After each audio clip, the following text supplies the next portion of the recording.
اللي قدامكم دي بنت اسمها هند. هند دي قصتها عجيبة. هند دي بتقول إن أبوها وأمها كانوا مبهدلينها وحابسينها وبيضربوها وحاجات كده من الإيه، من البنات أول ما بتكبر بتحس بيها. فقررت هند مع نفسها تعمل إيه؟ أيوه، تاخد بعضها وتهرب من غير سابق إنذار، ولا حتى قعدت معاهم قالت لهم أنتم بتبهدلوني وبتعذبوني وأنا لو عملتوا كده تاني ههرب مثلًا، لا بالعكس، دي خدت بعضها وخلعت علشان تنزل على محطة القطر وتقابل حتة عيل ولا يسوى. الولد كانت قدامه صيدة سهلة، واحدة مش لاقية مكان تبات فيه وهربانة من أهلها ومش عارفة هتعمل إيه، فيتفق معاها إن هو ياخدها في أوضة معفنة ما فيهاش غير غلاية وحتة مرتبة أو فرش على الأرض ويتجوزها عرفي. أختنا هند بقى فرحت وقالت بس جال الفرج من عند الفرج، وفعلا كتبت عرفي وعدت الأيام. ويوم على يوم على يوم الأخت هند بقت حامل، تجري على الواد وتقول له الحق هتبقى بابا وأنا هابقى ماما. قال لها بقول لك إيه، أنا مش فاضي لوجع الدماغ ده، أنا مش عايز عيال. حد قال لك تبقي حامل؟ علشان هند ترد عليه وتقول له خلاص هسقطه عشان خاطر. قال لها لا، أنا عندي فكرة أحسن من كده بكتير. إيه رأيك بدل ما تسقطيه، لا تجيبي البيبي ونشوف حد يشتريه، في ناس كتير بيدوروا على عيال صغيرة تشتريها، ودي فرصة، هديكِ حبلتي وفي نفس الوقت هنكسب من ورا الإيه، الحمل ده.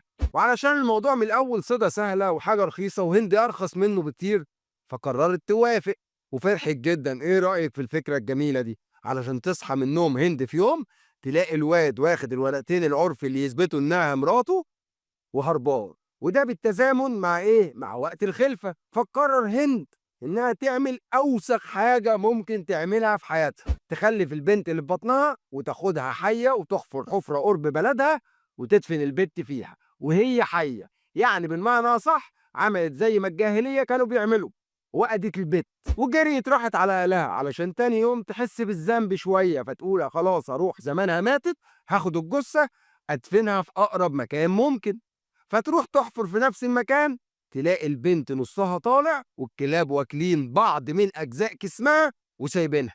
يعني هند تسببت إنها تدفن عيلة صغيرة، طفلة بيتمناها ألف حد وحد محروم من الخلفة وهي حية، علشان الكلاب الشارع تاكل من جسمها. فقرر هند إنها تاخد الطفلة وتروح تدفنها في المدافن أو في أقرب مكان ممكن تدفن فيه الجثة تاني.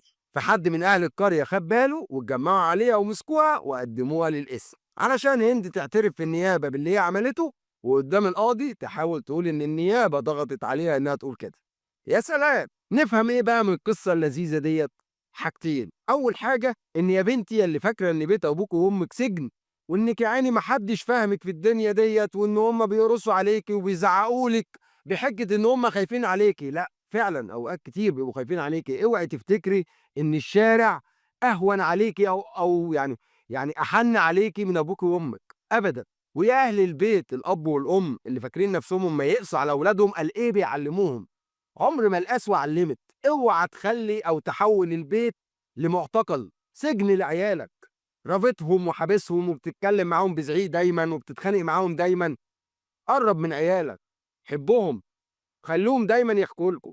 اوعى تخلّي ابنك يخاف من البيت، يكرهه، يحاول يهرب منه. دايمًا خلّي ابنك أو بنتك يحسّوا دايمًا إن الأمان جوّه البيت مش برّاه. وكل واحد فاكر نَفْسه إن أمّا يخرج من بيت أهله هيبقى حُر نَفْسه وجامد واوعى، لأ خالص.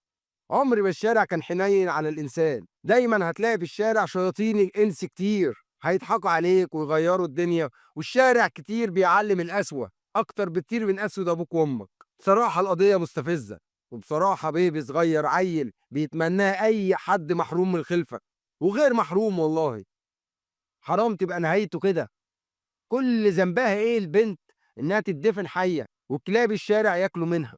ربنا يرحمنا، ويا رب نتمنى إن هند والواد اللي كان متجوزها ياخدوا أقصى عقوبة إن شاء الله، ونتمنى السلامة دايمًا لعيالنا، وأشوفكم على خير، سلام.